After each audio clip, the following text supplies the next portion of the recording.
اعوذ باللہ من الشیطان الرجیم بسم اللہ الرحمن الرحیم اللہم صلی علی محمد وعلی آل محمد کما صلیت علی ابراہیم وعلی آل ابراہیم انک حمید مجید اللہم بارک علی محمد وعلی آل محمد کما بارکت علی ابراہیم وعلی آل ابراہیم انک حمید مجید۔ معزز ناظرین سامعین، میرا ایمان ہے اللہ تعالی علیم الخبیر ہے، عالم الغیب ہے، زمین و آسمان کے غیب جانتا ہے، اور میں سمجھتا ہوں کہ آپ کا بھی ایمان یہی ہوگا کہ اللہ تعالیٰ زمین و آسمان کی چھپی چیزوں کو، ظاہر چیزوں کو، مستقبل کو، ماضی کو، سب کو جانتا ہے۔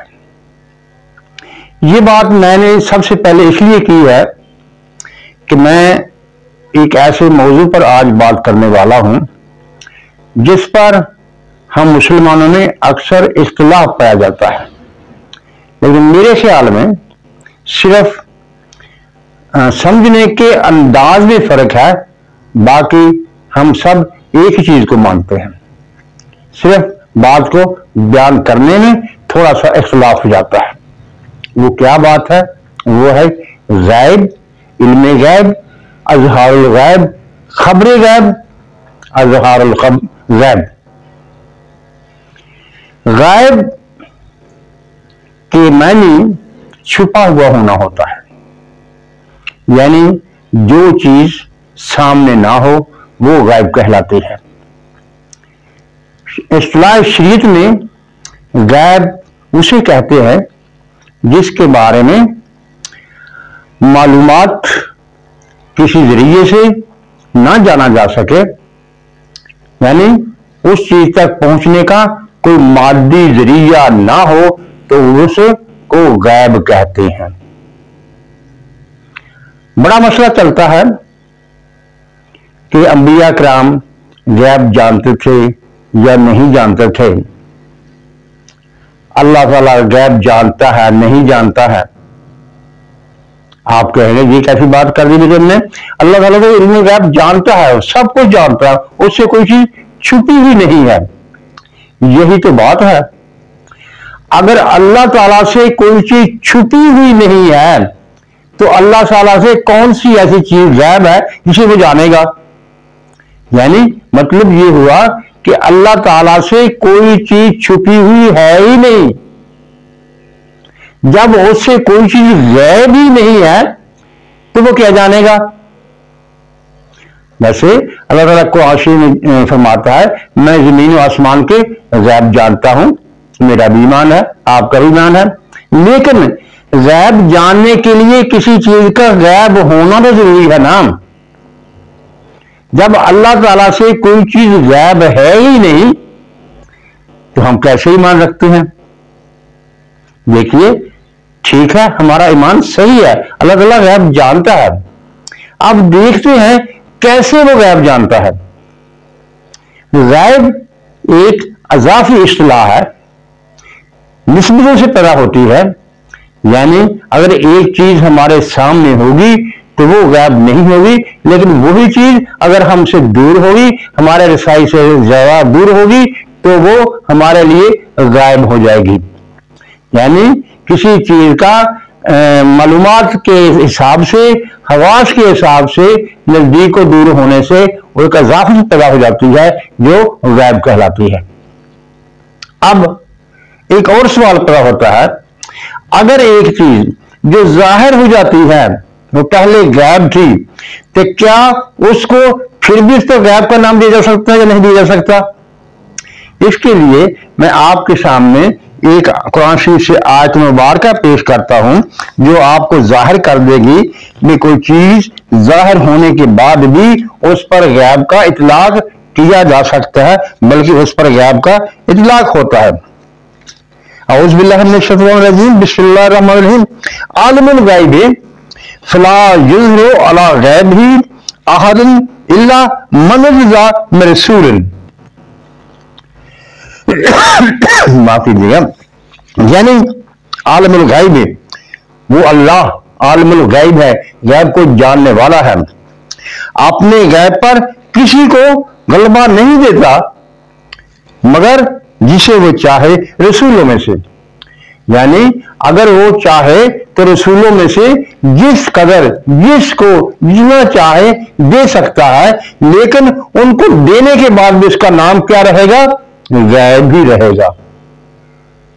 اب کچھ لوگ کہتے ہیں ہاں اللہ تعالیٰ کچھ خبروں سے آگاہ کر دیتا ہے, وہ ان کو اظہار خبر کہا جائے گا نہ کہ غیب کہا جائے گا. جیسے کہ میں نے شروع میں کہا تھا کہ صرف لفظی مسئلہ ہے, بات کو بیان کرنے کا انداز میں فرق ہے, بات ایک ہی ہے. یعنی اگر میں تھوڑا سا عقیدے کے لحاظ سے بات کو بیان کروں تو یوں ہے, اللہ تعالیٰ عالم الغیب ہے, یعنی وہ غیب جو اللہ تعالیٰ سے غیب نہیں ہے لیکن ہماری نسبت سے ہمارے لیے وہ ہماری نظروں سے اوجھل ہے, وہ غیب ہے.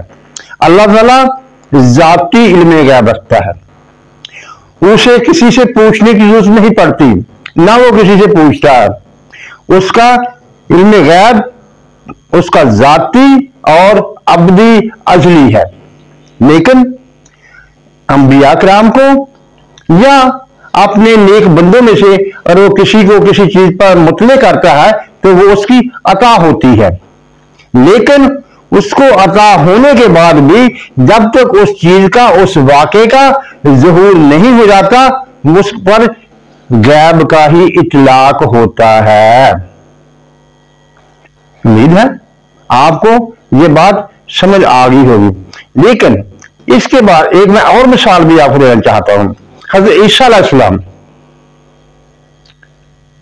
قرآن شریف میں ہے, انہوں نے فرمایا جو کچھ تم کھاتے ہو یا جو کچھ تم گھروں میں رکھ کے آتے ہو وہ میں تمہیں بتا سکتا ہوں, یعنی اس کا مجھے علم ہے. ایک واقعہ یاد آ گیا مجھے. ایک عورت سے زنا سرزد ہو گیا اور اس کو سزا سنا دی گئی. جب سزا پر عمل کرنے کا وقت آیا تو وہاں حضرت عیسیٰ علیہ السلام بھی پہنچ گئے اور آپ نے فرمایا ان علماء سے, اس وقت کے علماء سے, ان لوگوں سے کہ اس کو وہ پتھر مارے گا جس نے یہ گناہ نہ کیا ہو. وہ آہستہ آہستہ تمام لوگ چلے گئے, کسی نے بھی اس کو پتھر نہ مارا, کیونکہ وہ لوگ جانتے تھے کہ عیسیٰ علیہ السلام کو علم ہے کہ کس نے کیا گناہ کیا ہے کیا گناہ نہیں کیا ہے.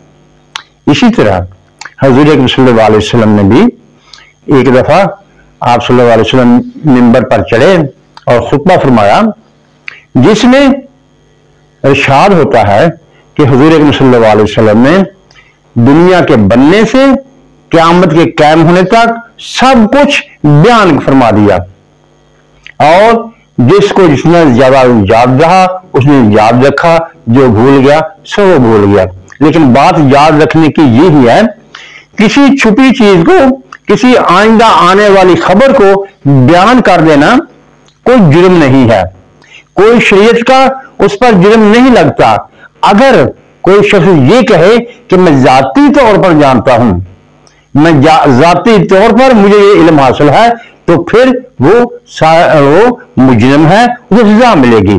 لیکن اگر وہ یہ کہے کہ یہ مجھے خدا تعالیٰ نے یہ علم عطا فرمایا ہے, خدا کا علم ذاتی ہے, مجھے عطائی دیا ہے, تو اس میں کچھ نہیں ہے. اور اگر قرآن شریف اور مثال لے تو بہت سی مثالیں ہیں. ایک اور میں چھوٹی سی مثال آپ کے سامنے بیان کرتا ہوں. وہ خضر علیہ السلام اور موسیٰ علیہ السلام کا واقعہ جو ساتھ چلے, وہ جو 3 واقعات پیش ہوئے, ان میں سے بھی یہی ظاہر ہوتا ہے کہ اللہ تعالیٰ جب چاہے جسے چاہے غیب پر مطلع کر سکتا ہے. میں نے جو سورۃ جن کی آیت آپ کے سامنے تلاوت کی, اس کا مطلب بھی یہی ہے کہ اللہ تعالیٰ جب چاہتا ہے تو اپنے رسولوں میں سے جس کو چاہتا ہے علم غیب پر مطلع فرما دیتا ہے. آخر میں یعنی یہ بات ظاہر ہو گئی کہ غیب ایک اضافی اصطلاح ہے جو کچھ حالات کے مطابق پیدا ہوتی ہے, یعنی اضافت رکھتی ہے. اور خدا کو یہ ذاتی طور پر حاصل ہے، لیکن خدا سے چھپی ہوئی کوئی چیز نہیں ہے۔ وہ چیزیں ہم سے جو پوشیدہ ہیں ان کے لحاظ سے اللہ تعالیٰ کہتا ہے کہ میں عالم الغیب ہوں، میں علیم و خبیر ہوں۔ لیکن انسانوں میں سے، جنوں میں سے یا فرشتوں میں سے جو کچھ بھی اللہ تعالیٰ چاہتا ہے ان کو بتا دیتا ہے، لیکن اس کو بتانے کے بعد بھی جب تک وہ واقع نہیں ہوتا تو اس کا علم، اس کا نام غیب ہی آتا ہے۔ جیسے حضرت یوسف علیہ السلام کو جب بھائیوں نے کنویں میں پھینکا تھا تو اللہ تعالیٰ نے وحی کی تھی کہ تمہارے ذریعے میرے بھائیوں کو یہ بات بتاؤں گا لیکن انہیں علم نہیں ہوگا، یعنی تم یاد رکھنا یہ بات ان کو بتاؤ گے، تم ہی بتاؤ گے، لیکن وہ اس بات کو بھول چکے ہوں گے۔ یعنی کہ اللہ تعالیٰ نے یہ فرما دیا کہ تم اس میں سے نکلو گے، تم ایک مقام حاصل کرو گے اور تمہارے بھائی تمہارے پاس آئیں گے اور تم ان کو یہ بات بتاؤ گے۔ یہ سب کیا تھا؟ یہ غیبی تھا، لیکن وہ اس وقت تک غیب ہی رہا جب تک کہ حضرت یوسف علیہ السلام بے شک سے جانتے تھے، لیکن جب تک اپنے بھائیوں کو بتایا نہیں، ان پر یہ بات ظاہر نہیں ہوئی تو غیب ہی رہا۔ صرف انداز کا فرق ہے، بات بیان کرنے کا فرق ہے، باقی ہم سب مسلمانوں کا عقیدہ ایک ہی ہے، یعنی علم غیب اللہ تعالیٰ کا ذاتی علم ہے، اسے کسی سے لینے کی پوچھنے کی ضرورت نہیں ہے، لیکن اس کی انبیاء، اولیاء، صالحہ، نیک بندوں کو جتنا اللہ تعالیٰ چاہے وہ اس میں سے عطا کر دیتا ہے، لیکن عطا کرنے کے بعد بھی اس کا نام غیب ہی رہتا ہے۔ امید ہے آپ میری اس بات سے اتفاق کریں گے۔ آخر میں وہی بات، میرے یوٹیوب چینل تفہیم ہدا کو سبسکرائب کر لیجئے۔